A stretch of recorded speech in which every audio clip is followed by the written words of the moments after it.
Ceh. Kemudian medsos saya ada di @harmahar, ada Medium, ada Telegram, ada LinkedIn, ada X juga ada. Jadi kalau teman-teman mau connect di medsos bisa connect aja via @harmahar ya. Instagram juga ada. Oke, ya ini yang beberapa kali dalam kesempatan lain saya sampaikan mindset atau key success in bug bounty. Saya nyebutnya ini framework 3. Ya, 3 tapi ada 4 sebenarnya. TIGA. Nah, apa aja sih yang menjadi penting dalam kita melakukan bug bounty hunting? Ya, ini baik buat teman-teman di sini mungkin ada yang sudah pengalaman di bug bounty, ada yang mungkin sedang struggle di bug bounty ya, mau mulai tapi kok belum dapat yang valid, atau ada yang baru mau mulai gitu ya. Nah, ini berdasarkan sependek pengalaman saya, ya 4 ini yang penting banget dalam bug bounty. Yang pertama adalah T. Tiga ini dari tiga ini T. Yang pertama itu teman. Jadi berjuang itu jangan sendirian ya kan ada quotes yang bilang kalau kamu mau jalan cepat berjalanlah sendirian ya kan. Tapi kalau kamu mau jalan yang jauh gitu, jalanlah bersama teman gitu kan. Nah, jadi saya bilang sini salah satu yang paling penting adalah kita tuh punya teman, orang yang satu level dengan kita, sama-sama lagi belajar, kemudian bisa hunting bareng-bareng gitu. Nah, jadi di sini ketika kita yang paling saya rasakan ya, ketika kita punya teman hunting, ketika punya teman yang buat diskusi, nah ketika kita lagi down misalnya, lagi nggak semangat buat hunting, kemudian dapat info, dia dapat dapat bounty tuh gitu kan, dia cerita dapat bounty di program ini, nah itu bisa jadi trigger lagi, gitu. Jadi kita bisa saling men-trigger, kita bisa lihat, oh ini dia dapat bounty, ya kalau kita bergaul sama dia, kita tanya, kita lihat bagaimana dia hunting tuh, ya itu akan sangat membantu kita, men-trigger kita karena kita punya punya teman gitu ya. Itu yang pertama tuh. Nanti saya akan jelaskan di case yang malam ini kita mau sharing. Ya, kemudian yang kedua ilmu, ilmu. Ini ilmu. Ilmu itu yang pertama adalah maksudnya ilmu terkait dengan vulnerability ya, pasti. Kita mau melakukan pentest, kita mau melakukan bug hunting, tentunya kita harus berilmu dulu. Kerentanan-kerentanan itu apa aja sih gitu ya. Apakah ada yang namanya broken access control, IDOR, CSRF, misalnya cross scripting itu ada apa aja. Kemudian ada apalagi sekarang tuh yang AI kan, ada prompt injection misalnya. Nah itu kita harus berilmu dulu dengan itu dan buat dapetin ini tentunya udah banyak banget resource di luar sana ya, baik yang online yang free atau yang teman-teman misalnya ikut course, nah itu udah banyak banget ya, ini udah bisa diakses, tinggal gimana kita mau mulai mengaksesnya aja. Itu ilmu tuh yang pertama tentang ya kerentanan ya, tentang apa yang kita mau cari. Kemudian yang kedua yang penting juga ada ilmu terkait dengan aplikasinya atau sistem yang kita tes, ini juga penting banget, tadi saya akan deliver juga di materi malam ini. Kemudian yang ketiga itu guru atau mentor, ini penting juga. Jadi ini sebenarnya mirip kayak teman, tapi kalau guru atau mentor ini udah lebih pengalaman ya, udah jauh punya pengalaman, mungkin dia udah puluhan ribu bounty-nya gitu ya, atau ratusan ribu gitu ya, dia udah sukses di salah satu program gitu ya, punya punya punya temuan atau finding yang intinya dia jauh lebih jauh di atas level kita lah gitu. Nah ini biasanya kita ambil tips dan triknya, kita tanya, kita minta apa sih, saya minta nasihatnya gitu ya, minta nasihatnya ke dia gitu untuk gimana sih cara suksesnya dia tuh di babot itu seperti apa. Itu yang ketiga. Kemudian yang terakhir yang keempat adalah ini yang udah nggak bisa ditawar lagi, ini paling penting juga ya, ini adalah action ya, udah pasti. Ketika kita udah punya semuanya, ilmunya udah punya, teman udah ada, guru mentornya udah ada, ya tinggal action aja gitu.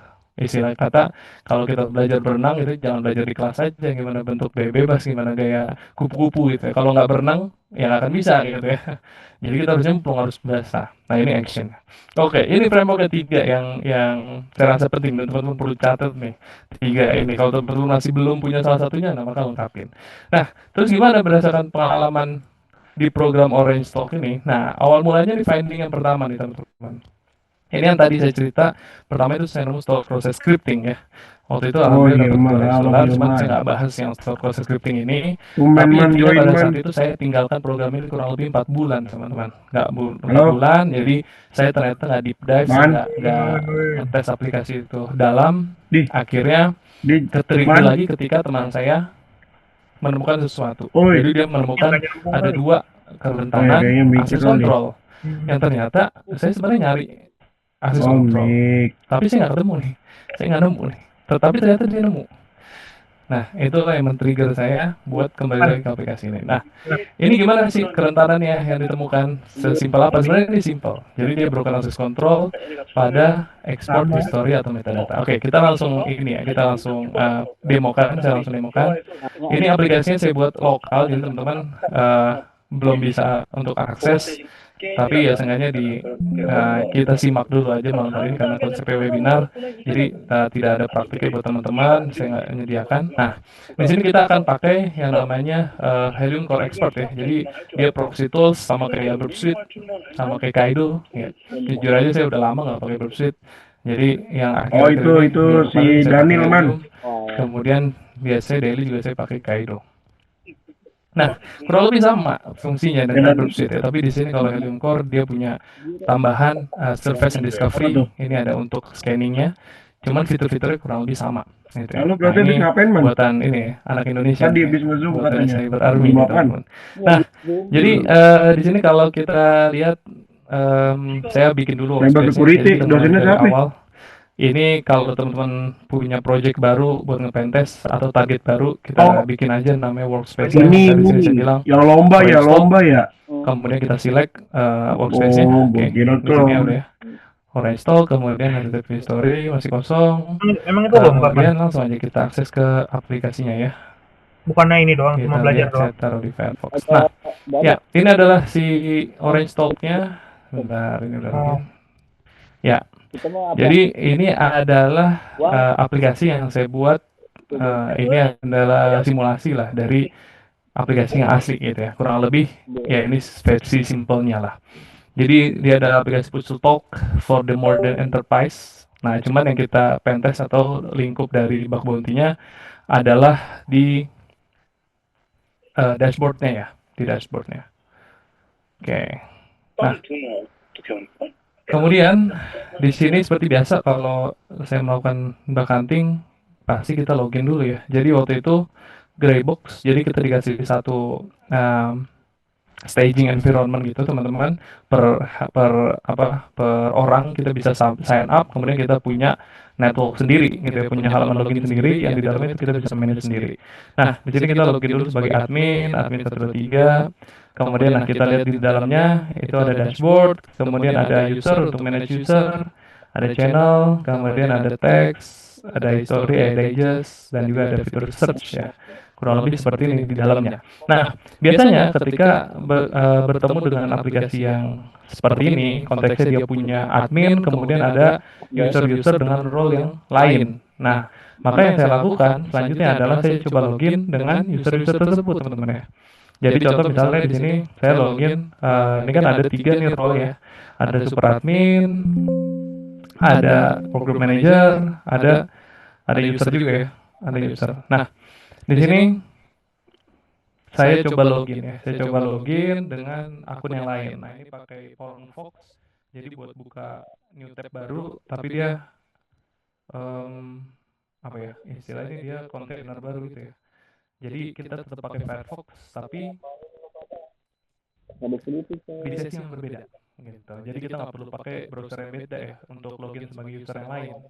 Gitu. Jadi ini kita login di sini saya misalnya login sebagai user satu. User satu, passwordnya user 123. Oke, ini yang basic banget nih. Basic banget untuk dites adalah kita tes dulu yang namanya access control atau broken access control. Yang paling simpel seperti apa cara ngetesnya? Cara ngetesnya adalah kita login sebagai user biasa, kemudian ada user admin. Nah, paling simpelnya adalah kita coba akses ke menu-menu admin ini satu-satu gitu. Ya, ini yang saya waktu itu lakukan. Jadi ada di sini akunnya user. Kita lihat kalau dari menunya, ini dia cuma punya menu dashboard ya. Dia nggak punya menu-menu yang lain gitu. Nah, tapi apakah dia bisa mengakses ke menu admin? Contoh, misalnya di sini ada slash user, ya udah, tinggal kita copy aja di sini ya. Copy atau kita ganti langsung ke slash user di sini ya. Slash user. Nah, apakah bisa? Nah, nggak bisa ya. Ternyata dia forbidden gitu. Terus kita cek lagi ke yang lain, ada channels. Kita ganti lagi misalnya channels. Nah, ini cara manual ya teman-teman ya, cara manual. Ternyata nggak bisa juga 403 forbidden. Kemudian ada teks. Nah, ada menu teks di sini kita akses juga ternyata nggak bisa terus sampai bawah kayak gitu. Itu cara manualnya. Tapi kalau teman-teman mau automate itu bisa pakai, kalau teman pakai yang lain tuh ada tools namanya authorize ya. Di Burpsy ketika itu tuh ada authorize, itu dia bisa merepeat secara langsung. Jadi ketika kita login sebagai admin, kemudian login sebagai user biasa, nanti kita setting cookie-nya. Kemudian ketika kita akses ke menu-menu admin ini, nah si authorize itu dia akan merepeat requestnya, akan dia ngulangin lagi requestnya tapi dengan sesi user yang lain itu gitu. Jadi nanti dia akan cek, dia bandingkan responsnya.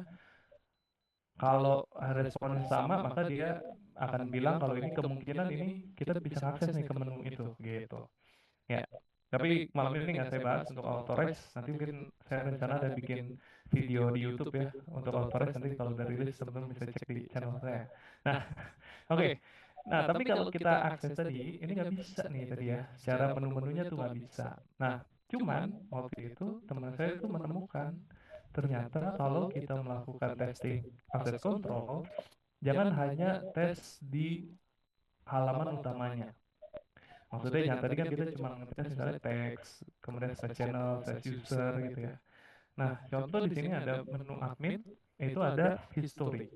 Nah, kita juga perlu lihat fitur-fitur atau tombol-tombol yang ada di dalamnya gitu, yang ada di dalamnya.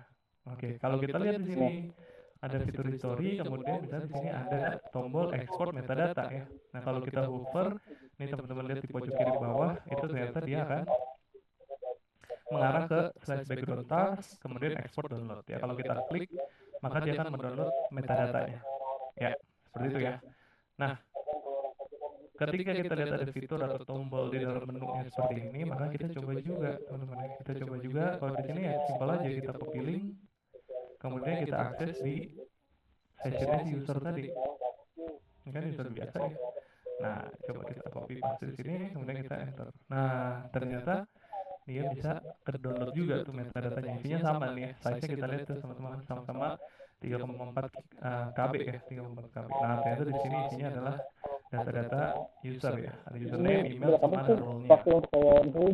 Nah, ini adalah kebenaran yang pertama yang kita bahas malam hari ini. Jadi sebenarnya ini simpel banget ya untuk tes yang namanya access control gitu. Nah, balik lagi ke sini. Jadi lesson learn yang saya dapat di sini yang pertama adalah jangan hanya cek halaman utama gitu. Ini adalah waktu itu terlewat sama saya gitu. Jadi saya nggak ngecek di dalam-dalamnya lagi gitu. Nggak ngecek di dalam-dalamnya lagi dan ternyata masih ada. Dan itu terjadi selama 4 bulan teman-teman ya. Selama 4 bulan itu saya report, ternyata valid ya, ternyata valid. Waktu itu ada dua endpoint yang sama seperti itu, kurang lebih waktu itu bounty-nya 150 kali dua gitu ya. Yang satu 200, satu 150 gitu. Nah, kemudian ini nih lesson learn yang kedua, ini sebenarnya nggak ada ininya sih, nggak ada referensi apa nggak ada referensi bakunya sih. Ini eh, dalam tanda kutip ya pengalaman saya aja. Jadi tadi kan di awal saya nemu proses scripting ya. Kemudian saya nggak nemu lagi yang lain gitu. Tapi ternyata nih saya berkesimpulan nih.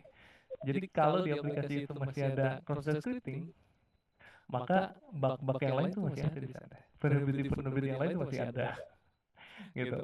Ini bercanda dari saya aja, bercanda tapi serius gitu. Maksudnya kalau ngetes kita ngepentes aplikasi ada XSS, maka yakinlah kerentanan-kerentanan yang lain itu masih ada di sana gitu. Karena kenapa ya? Karena XSS ini basic banget teman-teman sebenarnya. Kalau untuk apa remediasi atau memperbaiki XSS ini, kan sekarang kita nge-dev web udah banyak banget framework ya yang bisa kita pakai dan itu udah punya library atau pluginnya untuk mencegah proses scripting gitu kan, atau HTML injection gitu. Jadi itu basic banget kayak uh, security yang salah satu yang paling basic lah di web aplikasi gitu saya bilang. Jadi makanya ketika masih ketemu XSS tuh wah, yakinlah kalau masih ada bug-bug yang lain, masih ada vulnerability yang lain gitu. Nah itu lesson learn yang pertama teman-teman. Nah kemudian setelah ke trigger itu sama teman saya itu yang dia menemukan ada dua, ternyata saya jadi merefleks lagi. Wah, iya ternyata kayaknya masih ada nih. Saya harus cek lagi nih. Kayaknya saya kurang deep dive pada saat itu. Akhirnya saya balik lagi, saya cek lagi tuh aplikasi dalam beberapa hari itu dapat 5 finding lagi. finding lagi, kemudian saya report, tapi ternyata mostly duplicate ya. Kayaknya di 55 duplicate atau gimana gitu kalau nggak salah. Jadi nggak ada yang valid. Karena tadi saya nunda itu 4 bulan. Ini jadi lesson learned juga buat saya. Kenapa nggak saya deep dive itu ya setelah itu, setelah start proses scripting itu ya lanjut lagi gitu ya. Kita hajar lagi. Harusnya istilahnya 5 temuan yang ini saya bisa nge-report duluan pada saat itu. Gitu. Walaupun ya qadarullah ya rezeki sudah diatur semua ya. Tapi itu kan jadi lesson dan buat kedepannya jangan berhenti, jangan puas gitu dengan satu bab, dua bab itu jangan puas dan cari lagi gitu ya. Cari lagi sampai benar-benar mentok baru bisa beralih ke yang lain. Oke. Nah, kemudian yang selanjutnya gitu. Jadi setelah dapat 5 temuan ini, kemudian ada mostly duplicate dan akhirnya saya deep dive lagi. Nah, ini ketemu ada salah satu kerentanan di sana ada proses scripting, teman-teman ya. Oke. Jadi kalau kita lihat ini kita login sebagai admin di sini, kemudian kita lihat ada beberapa menu di sana dan di sini kita lihat ada menu AI Digest ya, AI Digest. Nah, AI Digest ini adalah dia sebenarnya buat ini ya, buat feeding data ke AI, kemudian kita bisa klik New Digest. Di sini kita bisa masukin name misalnya AI satu gitu ya, AI satu. Oke, kita create digest. Oke. Nah, fitur ini dia hanya bisa diakses oleh super admin teman-teman ya. Jadi kalau misalnya saya login lagi sebagai manager, nah sebagai manager, oke. Nah, ini dia tuh nggak ada ya menu AI digest. Jadi dia hanya bisa diakses oleh super admin. Fitur yang sorry, role yang paling tinggi AI digest di sini. Nah, kalau teman-teman lihat di sini, tadi ketika kita inputkan nama, maka dia akan nge-reflect di sini ya. Namanya akan ditampilkan lagi di tabel AI digest-nya. Nah, maka ketika kita bertemu seperti ini, maka biasanya yang saya lakukan pertama kali adalah saya coba dulu untuk HTML injection gitu ya. Apakah dia akan nge-render code HTML? Contoh misalnya di sini saya tulis mahar gitu ya, pakai U ini atau underline gitu ya. Oke, ini cek HTMLI. Kalau kita create digest, nah kalau kita lihat di sini dia nggak ke-reflect ya di sini, tidak ter-reflect underline-nya, HTML injection-nya tidak render gitu. Nah, coba kita hapus dulu. Nah, di sini menarik ya.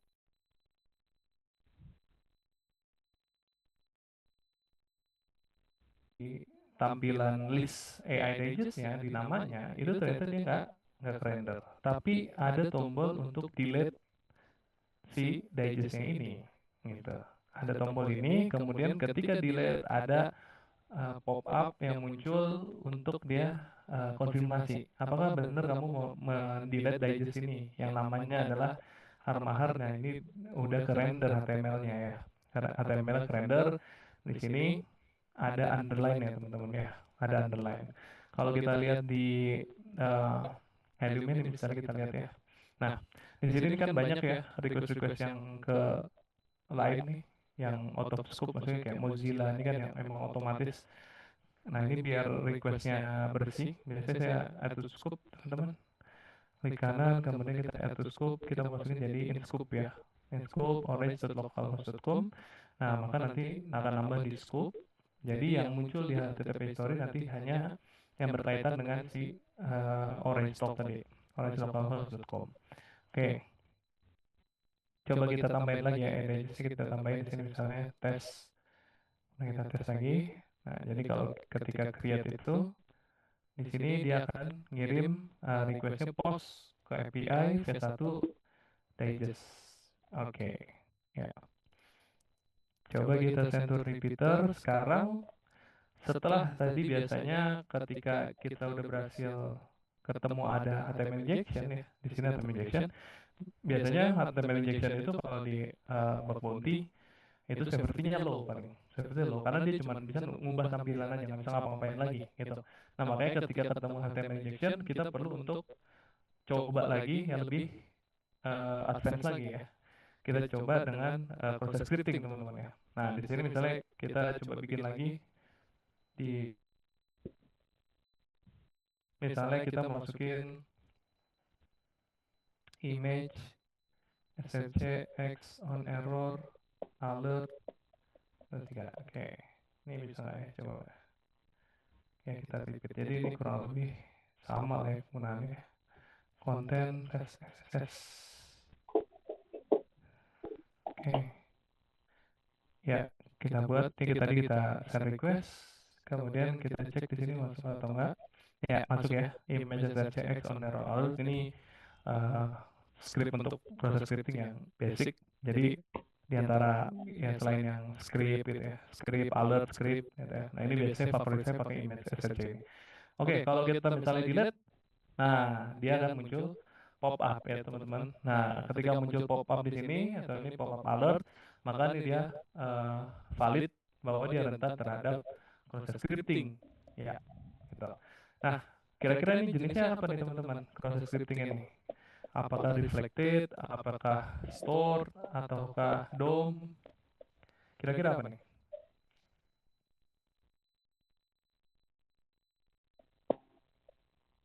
Reflect. Oke. Yang lain ada lagi? Coba kita lihat ya.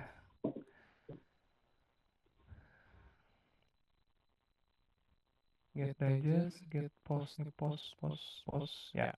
Sebenarnya kalau kita lihat tadi di requestnya, ya, the post, ya. Tadi ketika kita buat ini post API satu digest, maka biasa kalau udah post ini, maka dia jenisnya adalah stored process scripting teman-teman ya. Karena dia tersimpan di database gitu. Jadi ketika kita refresh, kan dia akan tetap ada di sini kan. Nah, itulah yang disebut dengan stored process scripting. Kalau reflected biasanya kelihatan itu di dari sini nih, biasanya di URL tuh ada teman-teman. Misalnya di sini nih pilotnya di sini ya. Image, X, on error, alert ya, dan seterusnya. Nah, itu biasanya reflected. Nah, tapi ketika dia tersimpan di database, jadi ketika kita akses ke halaman ini, ke halaman iDigest tadi, dia masih ada di situ, maka ini yang disebut dengan store. Oke, sekarang kita udah nemuin yang namanya store process scripting ya di sini di iDigest ini. Kemudian waktu itu saya report. Setelah saya report, saya pikir-pikir lagi. Yang menjadi catatan penting di sini adalah menu AI Digest ini hanya bisa diakses oleh siapa? Role-nya super admin, betul kan? Di sini role super admin. Role yang di bawahnya, manager atau user, itu nggak bisa tuh akses ke menu AI Digest ya. Nih kalau misalnya kita copy ke manager, ini nggak bisa forbidden. Ya, maka si store process scripting ini di sini case-nya, ini kita bisa sebut ini adalah self XSS gitu ya. Kenapa disebut self XSS? Karena menu AI Digest ini hanya bisa diakses oleh user tersebut gitu. Jadi nggak bisa tuh diakses sama user yang lain. Dalam artian kalau ditanyakan begini, misalnya kita report, kemudian dari treasurernya, dari apa program ownernya itu nanyain, terus gimana caranya attacker mengeksploit ini ke victim, yaitu ke korbannya, gitu kan? Karena ini hanya bisa diakses oleh super admin dan yang harus memasukkan payloadnya adalah dia sendiri gitu kan. Nah itu yang disebut dengan self gitu. Terus ngapain super admin masukin payload ke scripting, kemudian dia nge-trigger sendiri gitu kan. Nah sampai di situ report saya ini kemungkinan besar nggak valid gitu karena biasa kalau kita baca bug bounty policy itu ada tuh out of scope kerentanan atau yang kerentanan nggak masuk kategori atau nggak masuk kualifikasi itu adalah self exercise karena kalau self exercise aja maka dia nggak akan punya impact, nggak akan punya impact. Intinya maksudnya dia sendiri yang masukin payload, kemudian dia sendiri yang kena kan gitu.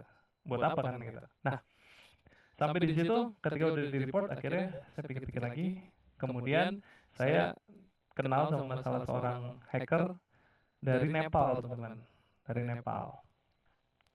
Dari Nepal, jadi kita kontakkan via Discord dan dia juga apa ngerjain program si Orange Stock ini. Kemudian saya bilang kan saya punya self SSS gitu. Kira-kira kamu punya ide nggak buat buat ningkatin atau ya buat ningkatin si self SSS ini atau buat chaining ke yang lain. Kemudian ternyata oke coba kasih tahu saya dia bilang kan. Oke coba kasih lihat bro ininya POC-nya ada di mana. Ternyata benar dia udah sempat nge-report kerentanan yang namanya cross-site request forgery teman-teman yang sebelah kanan ini. Jadi dia nemuin cross-site request forgery pada create AI digest. Apa itu CSRF? Gitu ya. Nah, sebenarnya CSRF ini ada sesuai namanya ya. Apa tadi? Cross-site request forgery. Kalau kita artikan secara bahasa Indonesia, itu adalah pemalsuan request lintas apa sih maksudnya? Nah, jadi gini intinya teman-teman. Jadi cross-site request forgery itu adalah kerentanan di aplikasi web di mana saya cari gambarnya dulu deh. Oke, di mana eh, server si web tersebut, si website tersebut itu tidak memvalidasi request yang dikirimkan sama user itu dari benar website dia atau dari website di luar itu, di luar website dia. Gitu.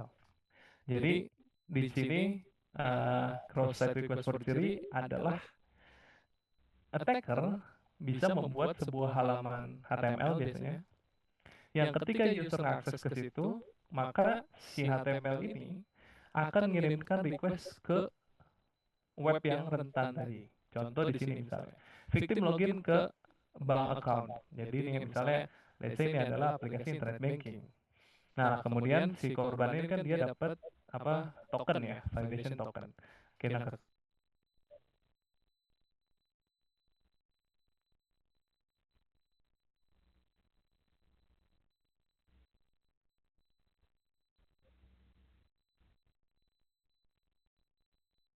si bank website ini untuk ngirim duit ke attacker misalnya. Nah, kemudian dikirimlah si halaman website itu lewat phishing misalnya, dikirim ke si korban.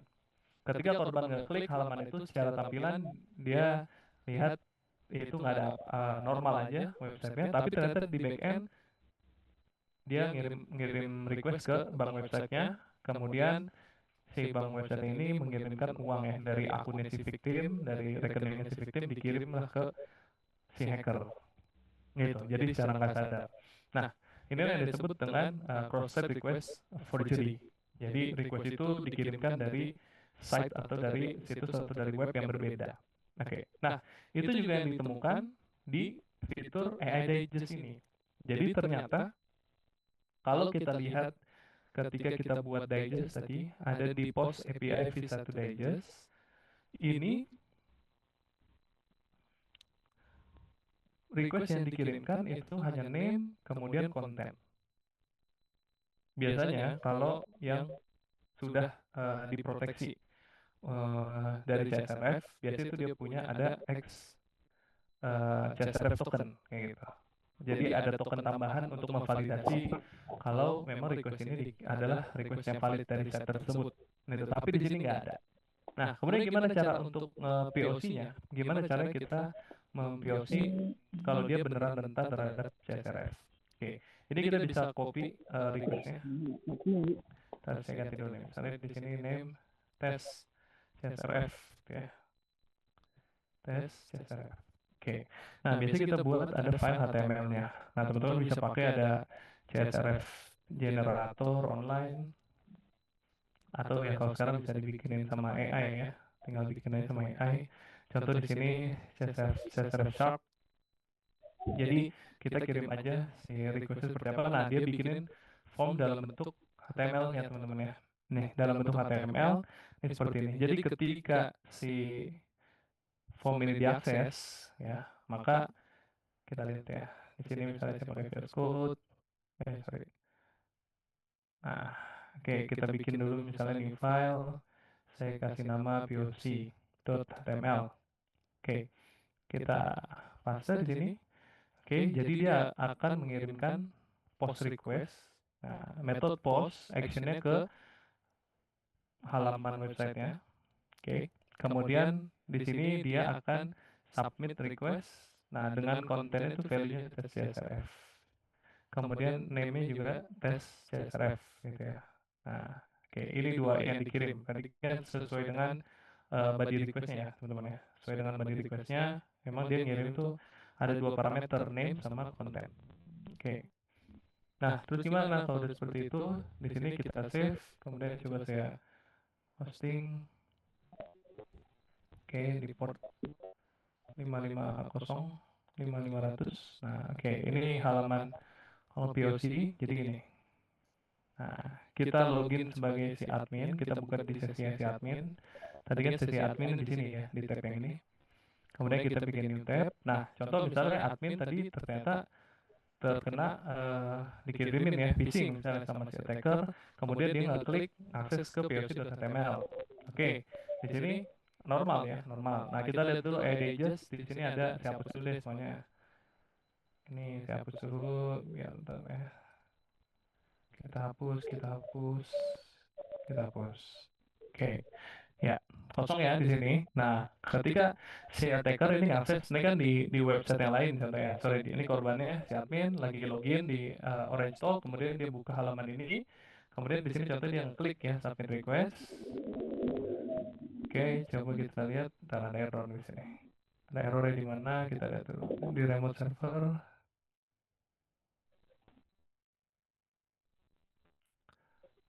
Yes, good. Oh, ini HTTPS, harusnya HTTP. Oke, kita save. Kemudian kita hosting lagi. Ya, oke.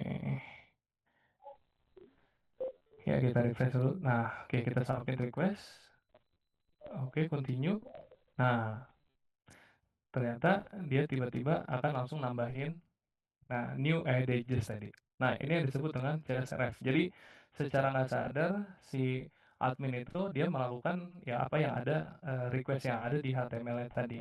Gitu. Nah, ini yang disebut dengan cross-site request forgery. Umumnya kalau di bug hunting, proses request forgery ini severity-nya mungkin di low atau di medium.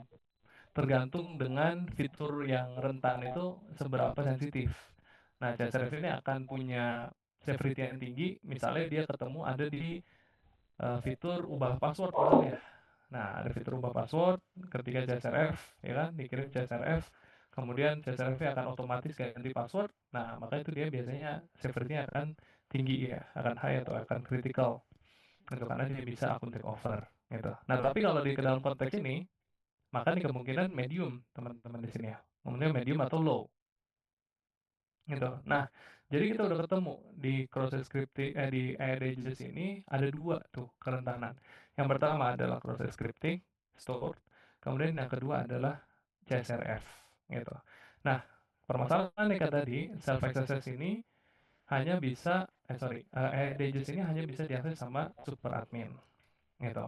Nah, kemudian kita harus mencari cara gimana caranya biar si admin ini, si super admin ini dia membuat AI digest tapi dengan pilot cross scripting gitu. Nah, caranya adalah dengan memanfaatkan si CSRF ini, teman-teman ya. Gitu. Nah, jadi kalau tadi di sini value-nya hanya nama aja tes CSRF, kita bisa coba ganti dengan misalnya dengan proses scripting ya tadi image search ya kita ganti nih misalnya POC-nya. Jadi name-nya kita ganti dengan saya ganti petik satu dulu. Oke, master. Nah, oke, ini ya kita save. Kemudian kita refresh tadi POC-nya. Oke, ketika di submit request, maka harusnya, nah ini ter apa terbuatlah. Ya nambah satu digest lagi. Yang ini ya value-nya adalah dengan si cross scripting tadi gitu. Jadi dan ketika ke delete maka akan muncul pop-up-nya. Oke.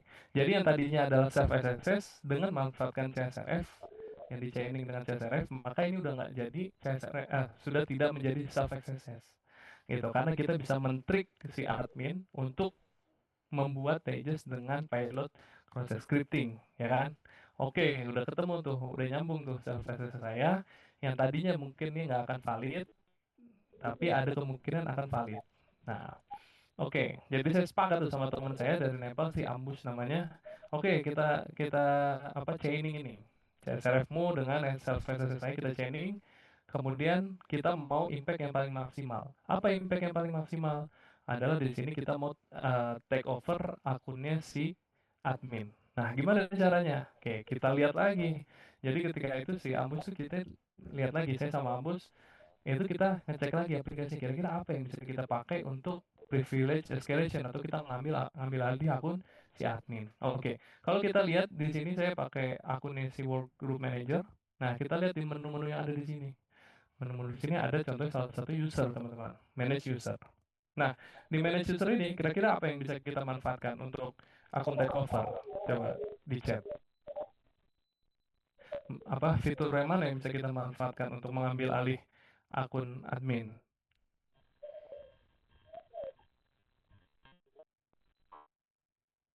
Yang mana kira-kira? Eh, edit. Edit kita lihat ya. Edit ini apa nih? Oke, ini edit email. Oke, role-nya cuma hanya user sama workgroup manager. Oke, kemudian ada add tag. Kemudian ada password. Oke, banyak yang bilang password ya. Jadi di sini password adalah fitur untuk mengganti password ya. Jadi manajer satu misalnya kita ganti passwordnya jadi password gitu ya. Maka dia akan berubah passwordnya.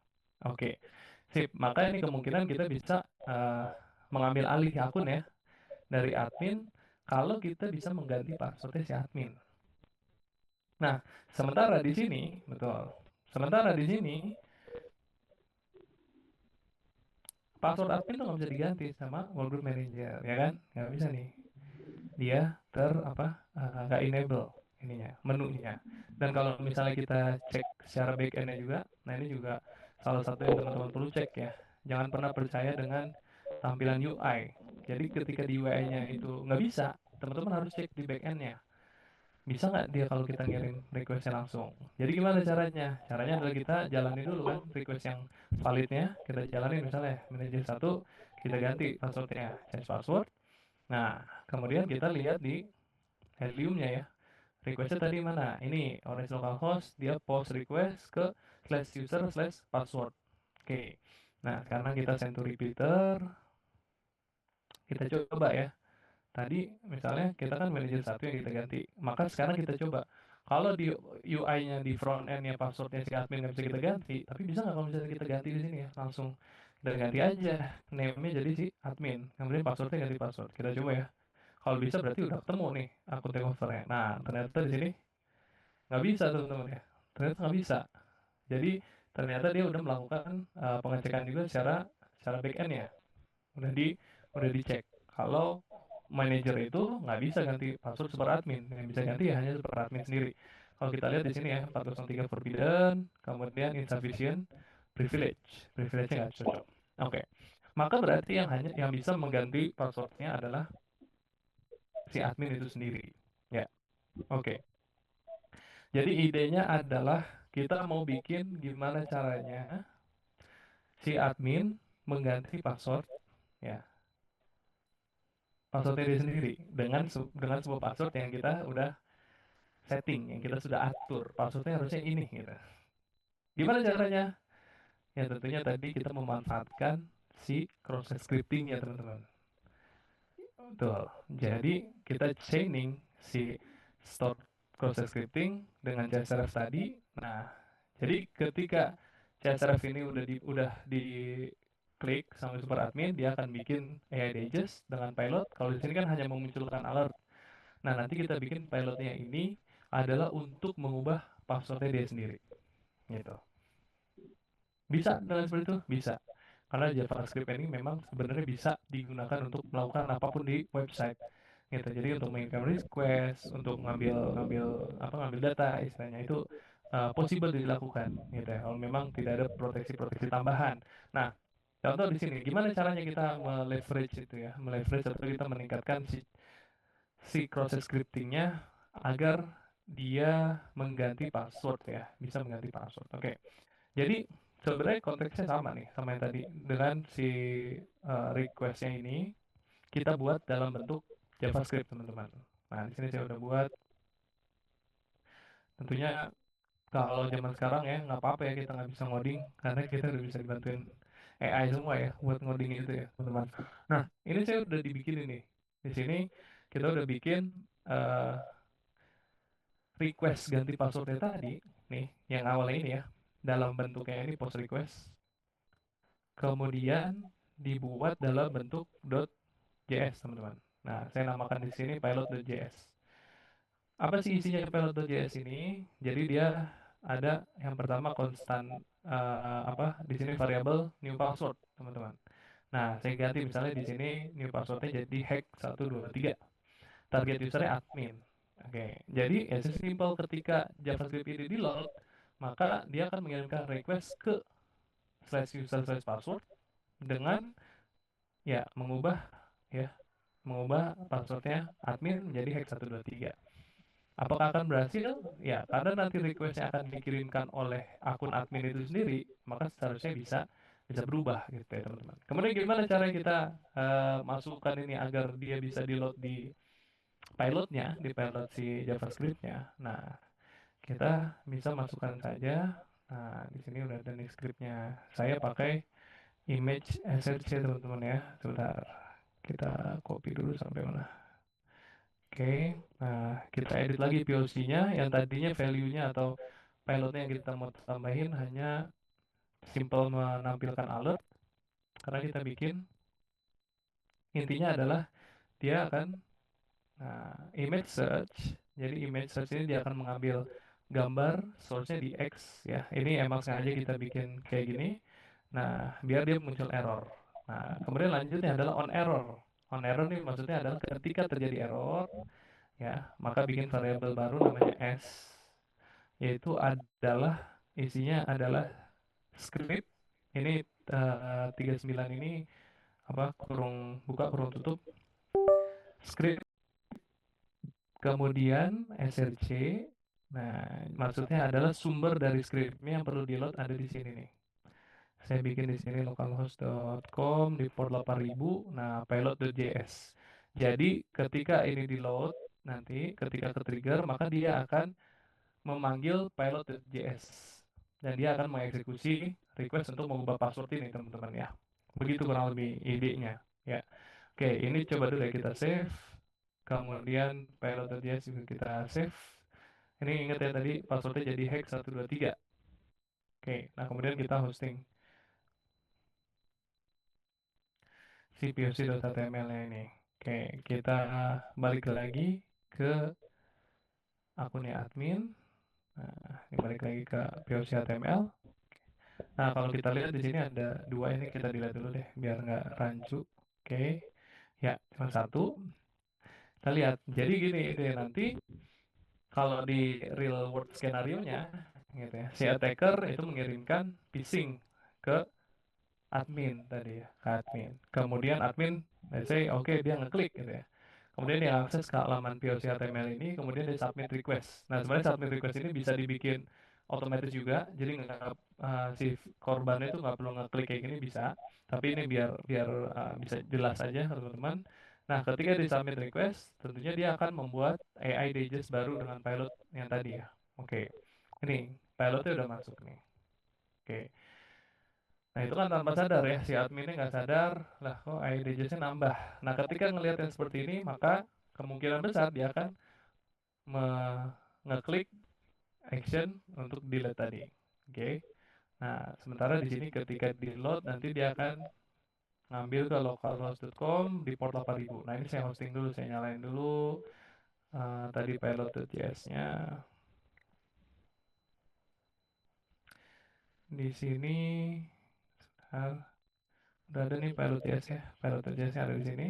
Oke, saya nyalain servernya di localhost port 8000. Jadi ketika kita delete ini kan nanti dia akan ini ya, akan apa? Men-trigger si proses scriptingnya. Sorry. Oke, coba kita delete ya. Kita delete, nah dia akan ke load. Kalau teman-teman lihat di sini requestnya harusnya masuk sebentar belum masuk. Ada yang salah nih. Yang salah dulu. Script src localhost.com. Oh, ini harusnya orange.localhost. Atau kita ganti aja deh satu, jadi 127.0.1 ya. Kita ulangi dulu. Ini ada masalah di ini saya. Di apa hostname ya. Oke. Ya sebenarnya kalau real world nanti di something ya di domain tertentu misalnya. Oke kita ulangi lagi. Ini siapa dulu? Lihat, oke, balik ke sini, kita reload. Oke, kita submit request, nanti akan masuk. Ya, ini 1.01. Kalau kita delete harusnya dia nge-load. Nah, ini udah nih, dia udah langsung ke redirect. Jadi tadi ke load ya, NiGet pilot. Pilotnya udah ke load, kemudian dia harusnya passwordnya udah diganti. Sekarang kita coba dengan tab yang lain, kita login lagi sebagai admin, ya kan? Sebagai admin, kemudian passwordnya hack 123, hacket 123. Nah, kita lihat sini apakah berhasil. Kita Ctrl X, Ctrl V, login. Tes. Nah, berhasil masuk gitu. Jadi di sini kita udah berhasil chaining self XSS, di chaining dengan CSRF. Kemudian dia nge-trigger ke JavaScript yang tugasnya adalah mengganti password dari si admin. Maka di sini waktu itu kita namain temuannya adalah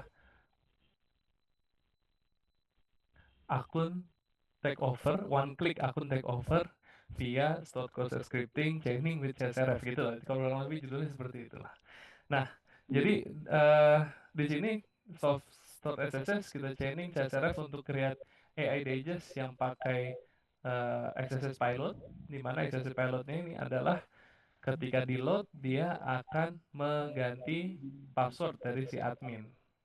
Ketika passwordnya diganti dengan password yang kita tahu, maka kita bisa login ke akun admin dengan password tersebut.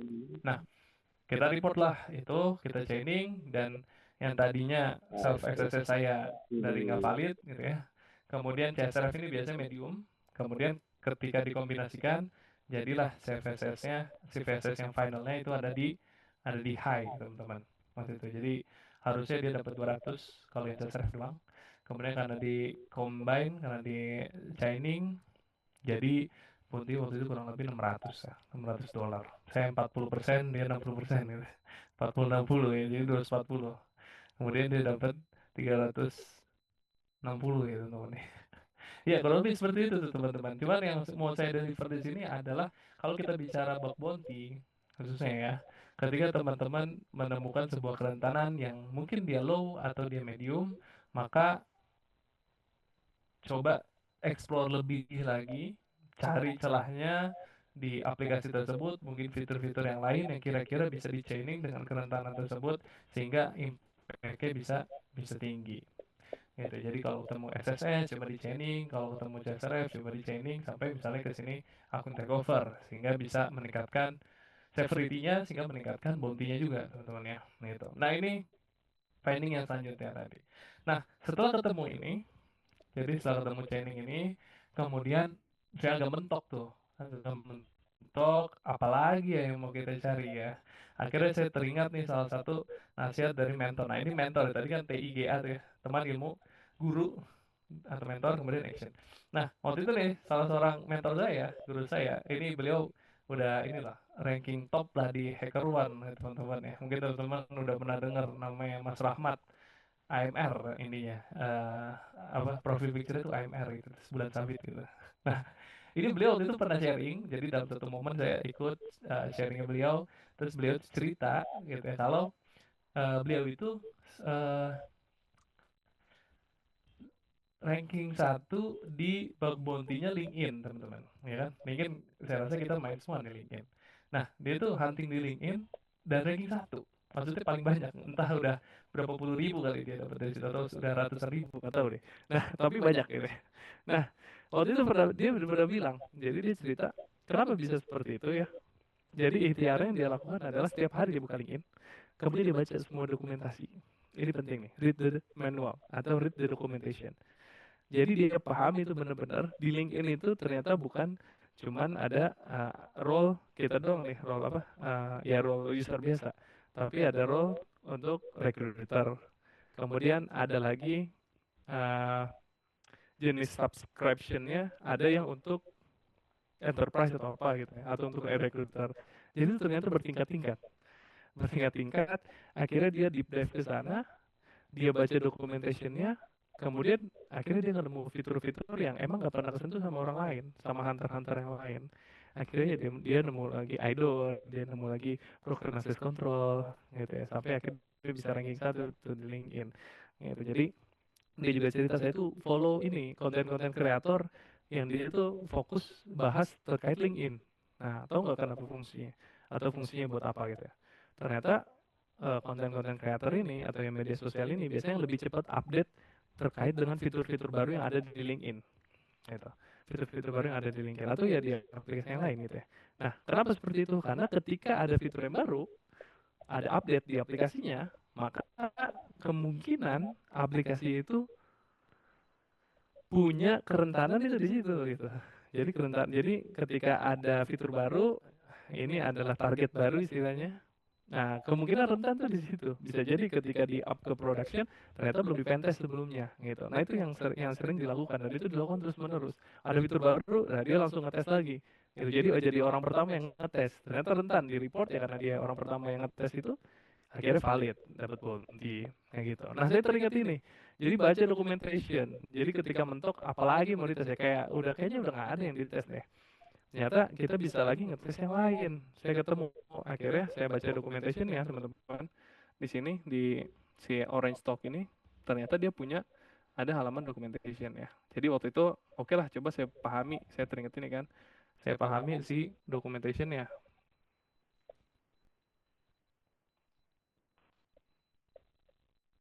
Oke, mana ya, jangan yang super admin semua nih. Nah, di sini ada read the docs ya. Oke, origin source documentation. Saya baca, ternyata saya lihat, oh sebentar. Jadi role itu ada super admin, ada workgroup manager, ada user. Nah, workgroup manager ini aksesnya ke ada user, ada channel, tapi di sini dia bilang ada scoop pakai bintang. Nah, scoop ini apa? Access depends on the tag assignment of the workgroup manager gitu. Jadi dari sini si tag assignment itu ternyata si user dia bisa dibatasi pakai tag teman-teman. Oke, ya udah saya dapat itu nanti coba saya lihat maksudnya apa ya tagnya di sini ya. Nah, teman-teman kalau lihat di sini ini sebagai super admin itu tuh ada fitur tag nih buat ke user. Fitur tag ke user. Di sini saya sambil login deh sebagai manager. Ini super admin semua. Mana ini sebagai manager? Nah, oke. Ini sebagai manager. Ya, kalau kita lihat di sini sebenarnya defaultnya user itu semuanya keluar nih teman ya. Ini semua semua user yang ada di si Orange Talk ini keluar nih. Ada 8 user di Newscope. Nah, tapi ketika dikasih tag, misalnya di sini ya, tag sama admin, kita tag ke tim alpha. Jadi ada tim alpha, beta, ada global, tim alpha misalnya. Nah, si manager satu ini kan dia scope-nya adalah di tim alpha aja. Nah, kalau lihat perubahannya nanti di sini, ini yang tadinya semua user keluar, maka dia hanya terbatas pada user yang punya tag tim alpha aja yang bisa dia manage gitu. Nah, ini ada fungsi tag ya. Jadi kalau misalnya di aplikasi itu ya, ini bagi-bagi per inilah, per apa? Unit atau per divisi ya, divisi kerja gitu kan. Ada yang tim IT misalnya, ada yang HR. Nah, itu per tim itu tag ini ya fungsinya gitu. Jadi ternyata dia cuman bisa memanage user yang ada di tagnya dia gitu. Nah, ya udah tuh saya nemukan oh fitur ini. Oke, gimana caranya kita bypass ini ya, gitu. Gimana cara kita nge-bypass ini sehingga user manager yang udah dibatasin sama tag, dia bisa modif user yang lain yang di luar tag itu, gitu. Nah, akhirnya coba kita jalanin, misalnya di sini sih jalanin ada fitur edit, ada fitur add tag. Oke, ketika saya mau nambahin tag, dia cuma ada pilihan tim alpha aja. Usernya user satu. Saya add tag misalnya. Oke, kemudian kita lihat requestnya itu apa sih ketika nambahin tag ini. Nah, ternyata yang ini nih teman-teman nih. Dia ngirim get request ke slash user, update, name, user satu, text, tim alpha. Oke. Nah, coba kita repeat. Kira-kira apa yang bisa dilakukan dari sini teman-teman? Oke. Kira-kira apa yang bisa kita lakukan di sini? Jadi, di sini adalah endpoint ini adalah untuk menambahkan tag ke sebuah user. Misal di sini kita tambahin tim alpha. User satu kita tambahin tim alpha. Maka yang tadi misalnya user satu nggak ada tagnya, maka dia akan muncul di sini ya, karena dia masuk tag ke tim alpha. gitu. Nah, akhirnya di sini saya coba nih, gimana kalau kita coba ganti nama usernya jadi user yang lain, yang di luar tag. Contoh misalnya, di sini ada user yang namanya nih ya, yang nggak ada tim alpha mana? Kak Wilson nih misalnya nih, Kak Wilson ya kan. Di sini kan kalau kita lihat di manajer satu, ini Kak Wilson nggak muncul ya namanya. Oke, gimana kalau kita ganti di sini jadi Kak Wilson? Seharusnya sebenarnya dia harusnya nggak bisa ngedit user ini karena dia di outside tag-nya. Jadi nggak termasuk ke tag tim alpha tadi. Tapi kalau kita send request di sini, kemudian kita lihat harusnya di sini Kak Wilson jadi masuk. Nah, nambah kan? Gitu. Jadi di sini ternyata ada apa kita nyebutnya business logic error atau broken access control lah. Yang seharusnya si manajer satu hanya bisa mengedit usernya yang ada di tagnya dia, di tag tim alpha, tapi ternyata dia bisa nge-tag user yang lain. Jadi masuk ke tagnya dia. Sehingga di sini ketika udah dimasukin kayak gini, maka dia udah bisa ngedit, termasuk dia bisa ganti password. Gitu. Jadi dia bisa akun take over juga ke akun-akun ini.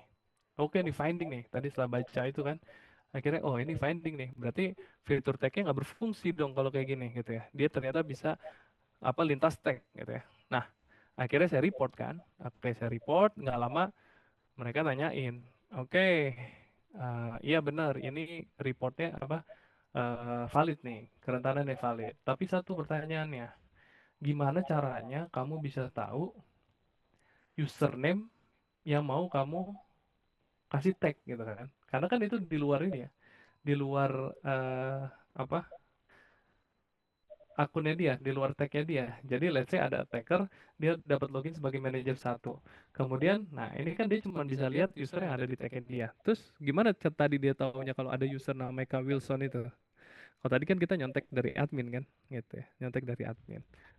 Akhirnya tanya seperti itu, oke, saya mikir lagi kan, iya ya gimana cara kita bisa dapetin usernya, nama user gitu. Karena itu salah satu bagian yang penting ya nanti buat menentukan severity.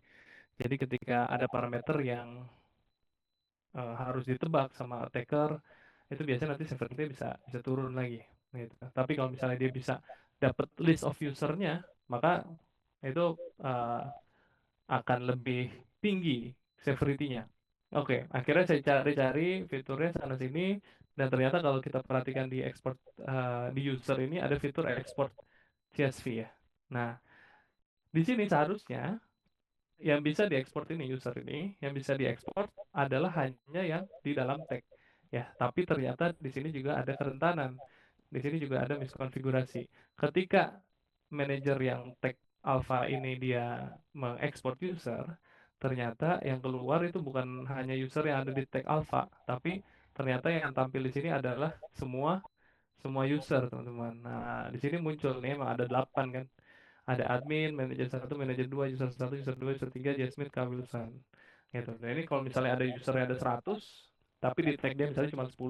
Nah ketika dia manfaatin fitur export ini, ternyata muncul semua nama usernya. Nah dapet lah saya kasih tahu kan. Ini nih saya bisa dapetin nama username dari fitur atau dari misconfig export user ini, export CSV.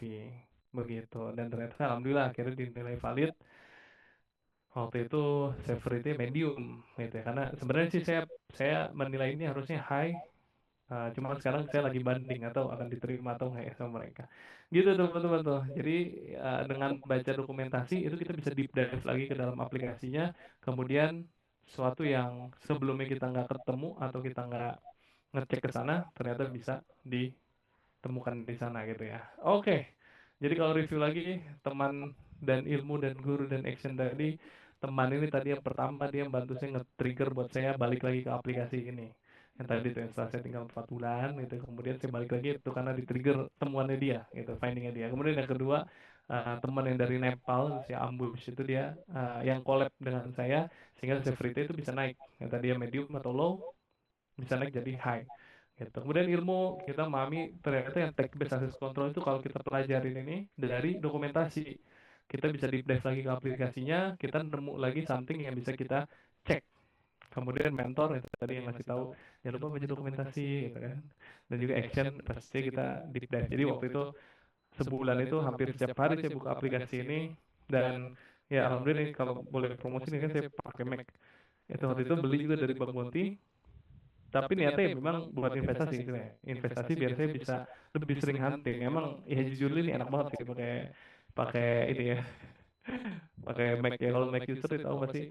Jadi kita punya laptop itu kayak punya HP aja. Jadi ketika kita oke nih lagi di jalan gitu, mau hunting, udah tinggal buka aja, tinggal buka langsung nyala kan gitu ya.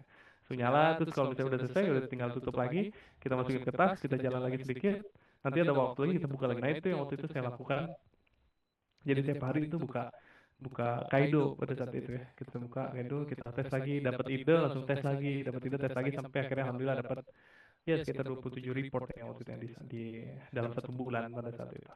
Special thanks buat teman-teman saya, ada Mas Ambus dari Nepal, kemudian ada Mas Saka 01 nih.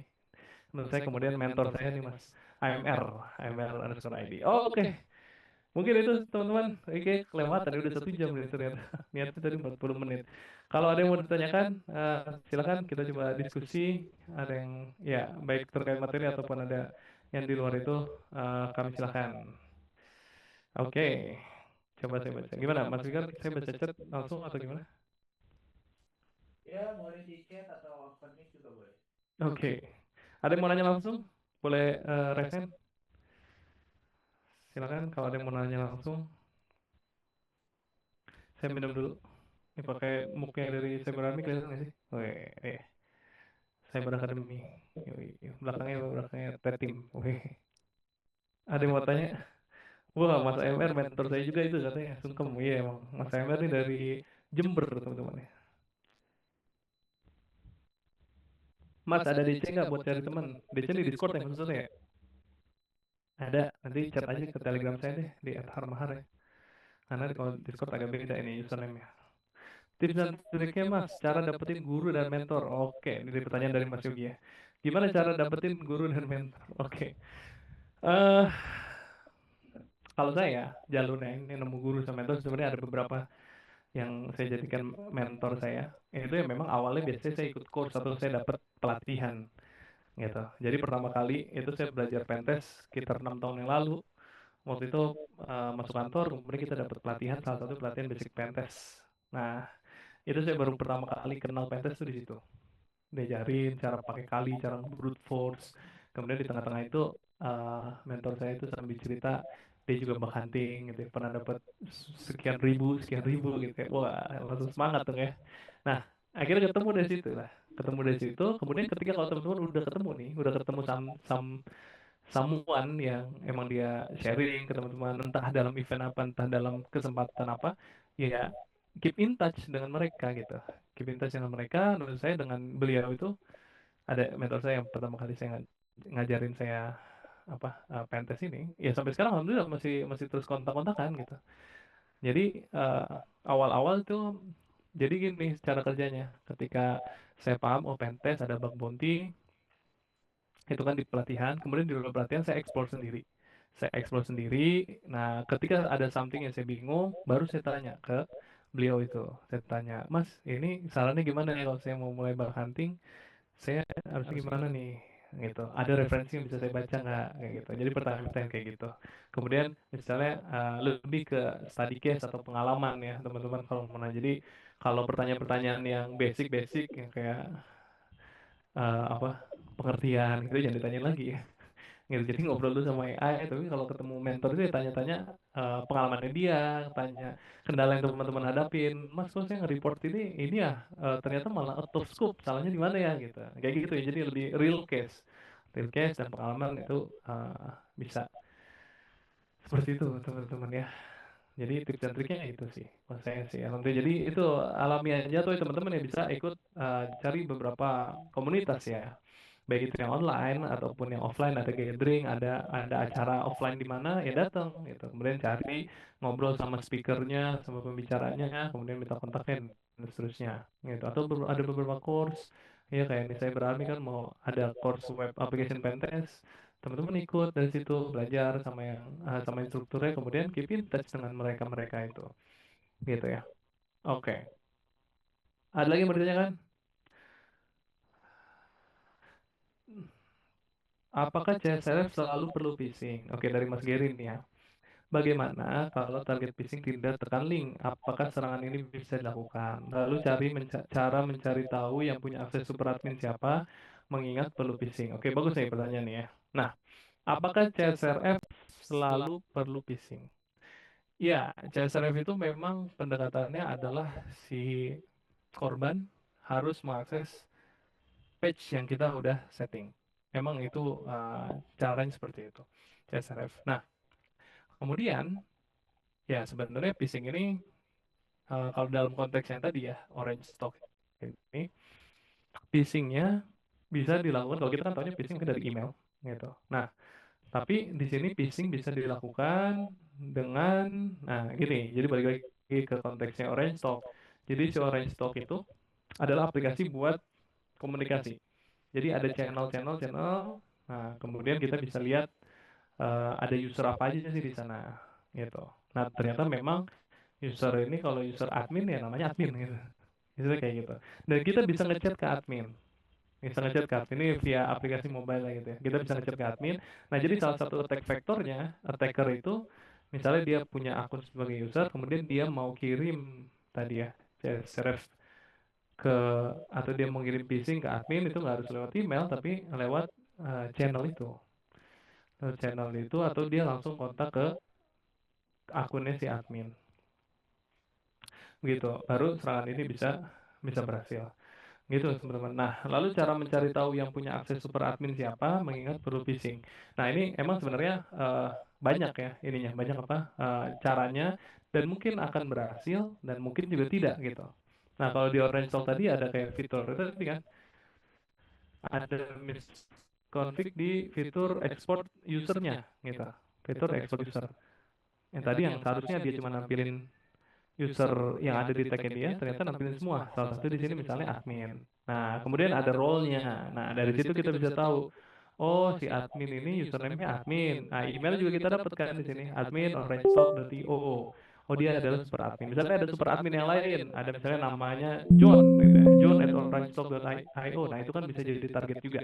Gitu. Jadi intinya adalah memang gimana kita bisa enumerasi atau kita bisa cari celah yang lain yang mendisclose user username atau email dari admin gitu mas. Jadi ya itu akan sangat berguna. Salah satu contohnya yang tadi gitu.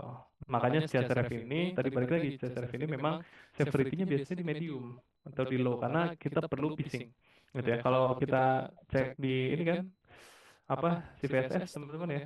Coba ya kita review sedikit ya. CVSS biasa yang masih dipakai itu 3.1. Oke. Nah, di sini tuh ada parameter nih yang berpengaruh ke CSRF ini. Parameter user interaction ada non sama required. Non ini tanpa perlu user interaction. Nah, kalau required itu salah satunya adalah user itu perlu ngeklik atau dia perlu ngakses. Makanya di sini nanti required. Oke. Nah, dia akan ya coba kita hitung dulu nih. Attack vector network, attack complexity. Ntar saya nggak hitung dulu. Privilege required. Nah, tadi misalnya oke dengan CSRF itu nggak harus dilakukan dari akun admin kan? Kalau akun admin berarti high. Kalau workgroup manager berarti low. Kalau misalnya kayak nggak perlu akun juga bisa. Tadi harusnya nggak perlu akun juga bisa. Non misalnya kita taruh. Oke, scope-nya kalau CSRF dia unchanged karena di situ. Kemudian confidentiality, misalnya tadi yang konteksnya bikin AI digest. Confidentiality nggak kena ya, karena kerahasiaan nggak. Tapi integrity juga sebenarnya nggak high, dia sebenarnya bisa di low. Karena kan tadi cuma bikin digest aja ya, bukan yang misalnya ganti user, ganti password gitu ya. Itu baru integrity bisa high. Nah, ini skornya 4,3. Ditambah tadi misalnya kita nggak tahu. Nah, username admin itu dari mana kita nggak tahu, maka dia bisa naikin di attack complexity misalnya. Di sini jadi high. Nah, maka dia severity jadi low nih, 3.1 gitu. Jadi CSRF itself dia nggak punya severity yang tinggi. Karena tadi benar pertanyaan Mas Giri ini maksudnya buat exploit itu si CSRF ini bisa berhasil perlu beberapa dukungan ya kan. Dia phishingnya harus berhasil, kita harus tahu siapa super adminnya atau targetnya, kemudian dia harus ngeklik. Nah itu yang bikin save rate-nya nanti akan turun. Gitu. Tapi dengan tadi misalnya ada di chaining lagi dengan kayak proses scripting, maka dia sebentar ini tadi di chaining dengan misalnya yang export user, kita jadi tahu adminnya siapa, emailnya apa, atau complexity turun jadi low. Oke, kemudian user interaction tetap required karena dia perlu akses. Kemudian confidentiality ini bisa jadi high karena tadi arahnya adalah ke akun takeover, bisa jadi high. Kemudian integrity juga sama, bisa jadi high karena kita bisa ganti password segala macam ya. Nah, availability enggak, karena availability di sini konteksnya adalah untuk si servernya gitu. Jadi ya skornya segini kurang lebih 8,1. Jadi high, yang tadi low jadi high gitu. Itu fungsinya atau untuk chainingnya tadi. Begitu kira-kira Mas Giri ya. Bagus pertanyaannya, terima kasih. Ada lagi teman-teman yang bertanya kan? Udah lebih ya, 1 jam nggak apa-apa lah ya. Malam malam Jumat. Oke. Ini satu lagi nih. Waduh, 1 bulan ini teman saya ini dari Mas Hari. 1 bulan ini teman saya ada yang kena phishing. Yang satu atas namakan Dana, satu lagi Tokped. Mengirimkan linknya melalui pesan WA dan ke email. Oke, terus intinya apa? Jangan diklik ya, gitu. Itu jangan diklik. Jangan diklik, jangan di jangan sembarang klik dan tingkatkan security awareness. Karena sekarang udah banyak banget modusnya. Mungkin kalau phishing ini nggak akan terlalu banyak berhasil, tapi sekarang modusnya udah makin banyak lagi. Apalagi kalau misalnya kita bicara install APK, ya kan? Install APK ini sekarang udah bukan ngirim via WA aja, enggak. Tapi di video call atau di telepon teman-teman. Di telepon. Ada tuh waktu itu di telepon, ngakunya dari orang pajak. Kemudian dia bisa nyebutin data-data kita. Nama kita, NIK, alamatnya di mana, malah kadang tahu kamu punya perusahaan ini ya kayak gitu. Nah itu gitu tuh. Jadi dia modusnya ngakui orang pajak, kemudian bapak harus bayar pajak hari ini pak. Kalau enggak, bapak kena penalti, kena denda misalnya.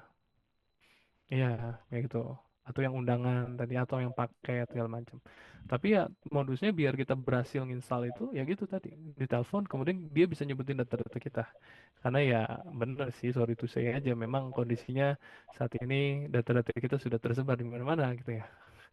Udah nama, nomor telepon, NIK, ya itu udah banyak. Akhirnya ya karena orang tahu kan, oh ini kok dia tahu data-data saya, berarti bener nih orang pajak gitu. Akhirnya install. Bapak saya bantu ya untuk install aplikasi Cortex gitu. Coba Bapak share screen. Nah ini buka ya linknya ini dikirimin. Dia installin tuh Cortex, namanya sih Cortex, tapi diinstalin bukan dari Play Store, diinstalin dari webnya dia. Itu isinya malware. Ketika diinstal, udah selesai sudah gitu kan, masuk ke aplikasi udah bisa ngapain aja sih gitu. Yang saya tanyakan kenapa setelah klaim pihak terkait call centernya dengan bukti yang ada tidak ada respon ya om. Ya kalau phishing ini kan orang bisa mengaku menjadi siapa aja gitu teman-teman. Maksudnya itu memang di luar kontrolnya si Dana, di luar kontrol si Tokped gitu. Istilahnya nih Mas Hari kan, saya ini misalnya nih saya di Zoom saya ganti aja nama saya jadi Hari gitu kan. Kemudian saya ngechat kirim phishing gitu ya ke siapa yang saya kenal. Ya kan itu udah bukan di luar ininya Mas Hari kan istilahnya gitu. Jadi memang ikhtiar yang bisa dilakukan oleh pemilik ya kayak maksudnya dari aplikasi-aplikasi tersebut atau di banking ya kan. Teman-teman kan sering lihat ya imbauan-imbauan untuk jangan klik link phishing gitu. Jangan kasih OTP ini. Ya itu aja yang bisa mereka lakukan, meningkatkan awareness usernya gitu. Jadi ketika ada serangan-serangan yang di luar kendali mereka, secara sistem sebenarnya mereka udah aman, tapi secara usernya itu ya akhirnya kena kena phishing tadi. Oke, terakhir ya satu lagi ya pertanyaan dari Mas, Mas atau Mbak nih, Mas ya, Hasta. Pengalaman bak pertama gimana cara dapatnya Mas? Oke, ini terakhir nih, saya cerita sedikit. Jadi singkat cerita tadi balik lagi ke momen di mana saya belajar Pinterest, kemudian pertama kali saya tahu bug hunting di situ, akhirnya saya langsung terjun, saya bikin akun di bug crowd pada saat itu, kemudian saya pelajari bug-bug apa aja sih yang biasa di report. Ada waktu itu saya akhirnya saking semangatnya saya bikin report 20, 30 gitu ya. 30 report tuh awal-awal. Saya report, ternyata semuanya tidak ada yang valid gitu ya. Tidak ada yang valid. Kenapa? Karena itu adalah kerentanan yang tidak terkualifikasi, istilahnya gitu. Jadi ternyata, oh ternyata ketika kita mau submit kerentanan tuh harus baca dulu polisinya, apa yang boleh, apa yang enggak, apa yang akan dibayar, apa yang enggak gitu. Begitu awal mulanya. Tapi dari situ saya jadi belajar. Akhirnya belajar terus. dari ya open source otodidak sambil nanya ke yang mentor saya.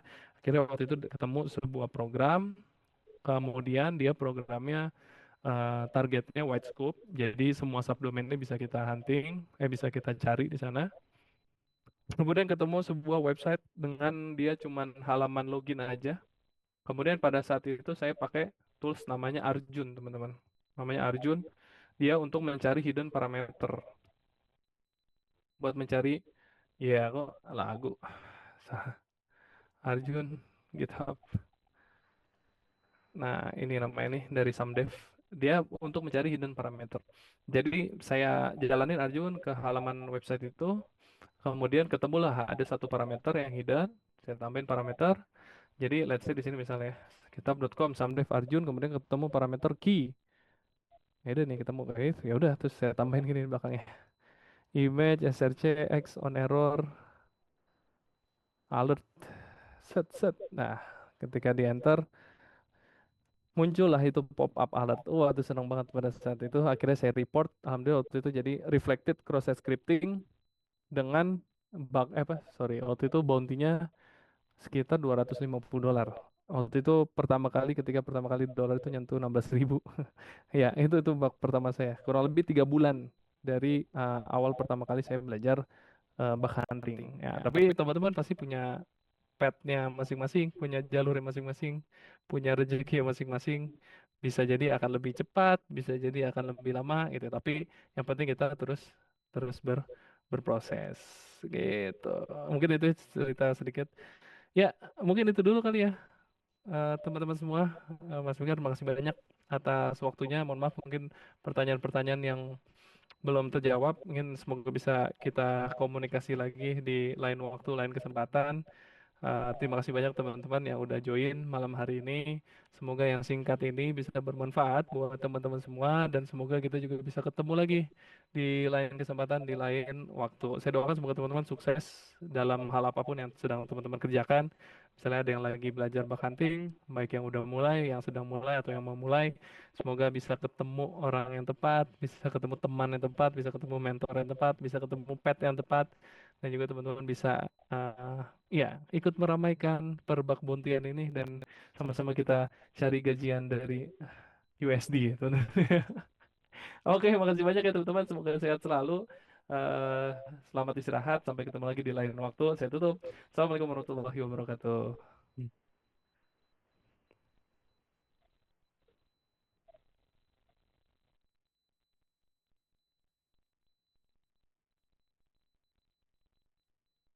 Recording stopped.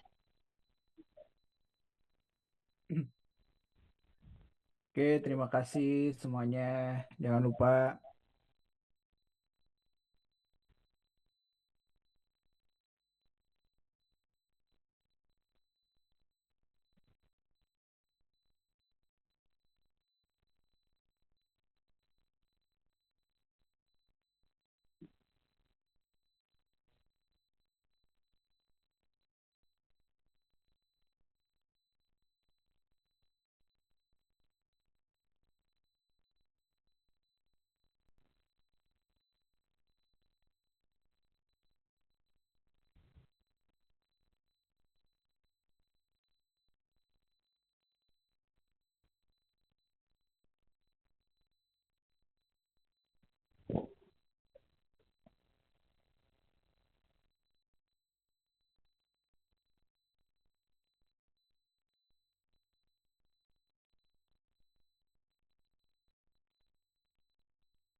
itu nggak diizinin juga kayak kayak misalnya di PLN ya tuh kayak PLN itu harus ini ya kayak magangnya tuh ya fokus magang sama mungkin mata kuliahnya tuh kayak yang semester 7 gitu doang gitu jadi jangan ngambil mata kuliah semester 8 semester 8 tuh udah nggak bisa jadi cuma konversi konversi tuh di ibaratnya di tetap dikasih nilai tapi kelasnya tuh nggak masuk kelas atau macamnya gitu tapi kan makanya tuh kampus kampus PLN tuh emang aneh banget mah mata kuliah semester 7 semester 8 masa masih ada yang masih masuk masuk ke kelas sih aneh banget gitu ya.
sebenarnya ini aku pengennya tuh itu ya, kayak pengennya tuh IT banget, jadi kan ini kalau di PLN aku ngerasa tuh malah kayak anak elektro harus kuat banget, jadi kayak kayaknya kita nyoba kayak mumpung masih kuliah kan itu masih belum banyak tekanan dan ibaratnya kerjaan pertama kan penting banget gitu kayaknya yang programming yang bikin software atau cybersecurity-nya gitu, jadi kayak nggak mau jauh-jauh dari IT dulu ya, kayak misalnya kayak data science juga nggak apa-apa, data science, data mining, terus ke apa namanya AI, machine learning gitu sih, gitu gimana ya.